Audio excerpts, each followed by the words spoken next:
गौरा के बौरहवा दुल्हवा सबके दीवाना बनवले बा। गौरा के बौरहवा दुल्हवा सबके दीवाना बनवले बा।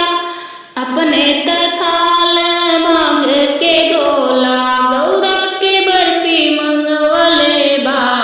गौरा के बौरहवा दुल्हवा सबके दीवाना बनवले बा। अपने तपैने मिर्गा के चाल गौरा के लांगा मंगवले बा। गौरा के बौरहवा दुल्हवा सबके दीवाना बनवले बा।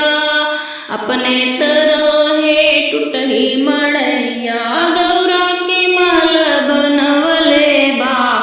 गौरा के बौरहवा दुल्हवा सबके दीवाना बनवले बा। अपने त चले बसा